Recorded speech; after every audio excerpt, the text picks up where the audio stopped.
The views expressed are solely those of the speaker and not necessarily those of Paltalk.com, AVM software, or its advertisers.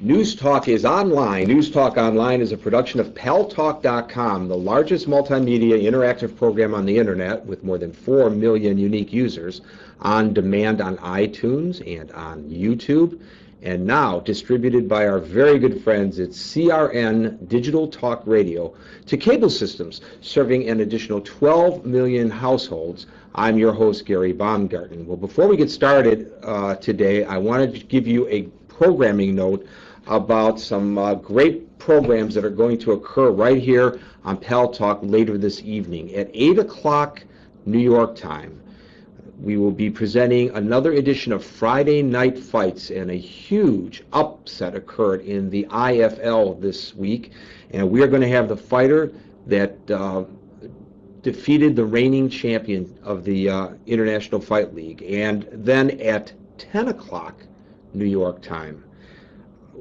we will be presenting, also in special features, a show called Why Hasn't He Called?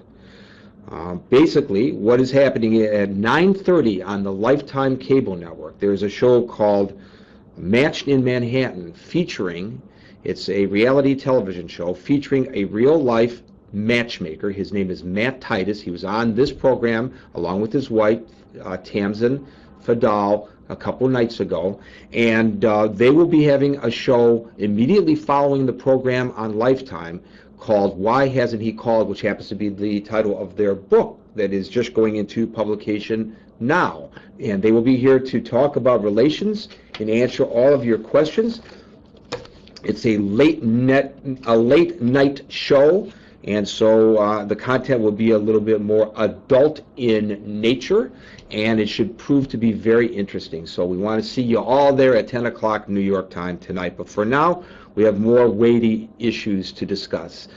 Yesterday, as you all know, the caucuses were held in Iowa.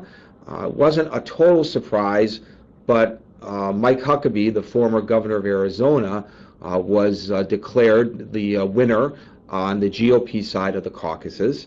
He came from back in the pack, however. He was considered a marginal candidate, really, until he started to show strength in Iowa. The big boys outspent him about 2-1, and yet he is the front runner, and he comes in to the New Hampshire primary with a lot of momentum and a lot of interest in what he has to say. And suddenly, a guy who wasn't getting much attention by the news media is getting an inordinate amount of attention. He's all over the place, and everybody wants to know, what does Mike Huckabee stand for? Because up until now, nobody gave him any attention. Very few people gave him much attention because, as we have discussed in the past on this program, unfortunately, the people who run these news organizations decide for you and me who it is we ought to be hearing from, as opposed to us deciding who we want to hear from.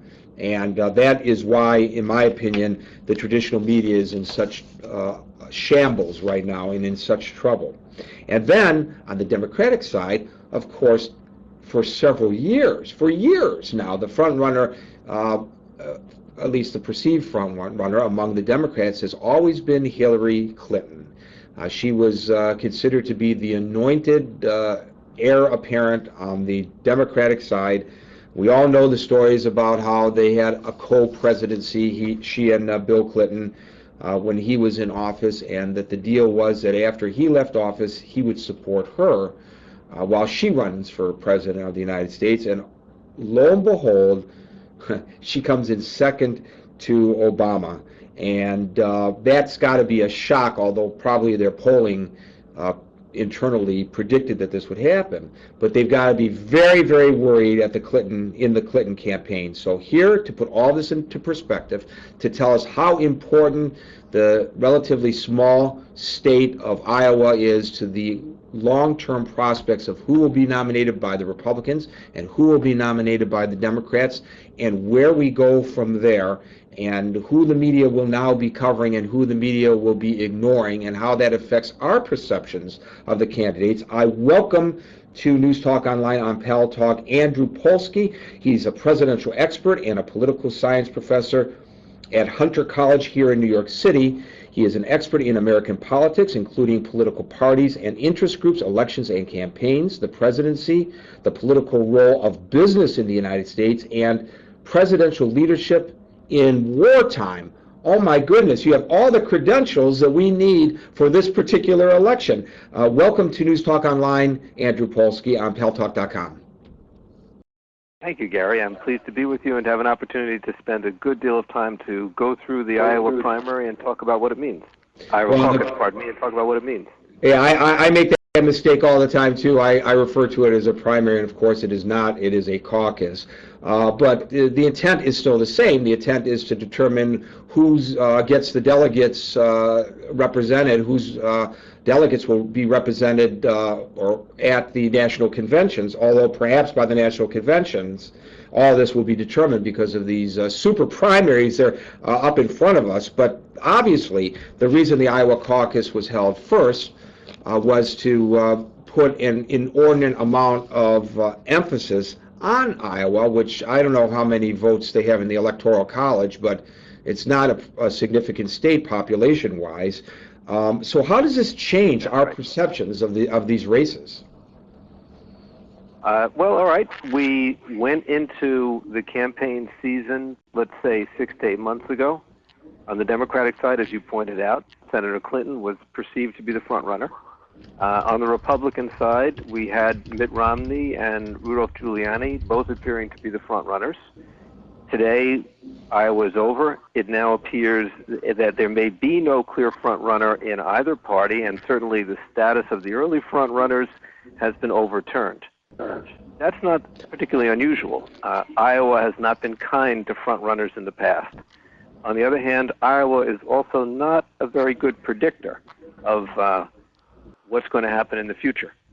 That is to say, the winner of the Iowa caucuses does not necessarily go on to win the nomination in either party.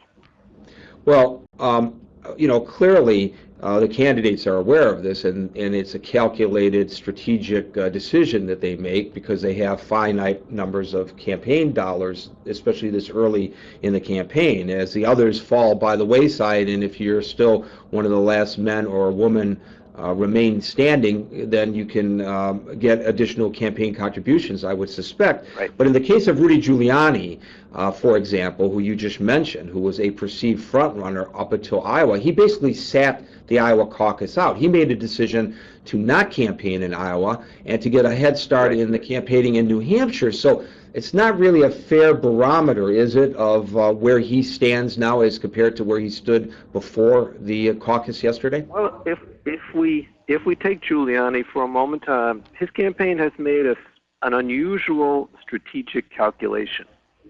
They have decided that they are really not going to contest seriously any caucus or primary before the Florida one, which is still a couple of weeks off. In other words, they didn't invest heavily in Iowa, and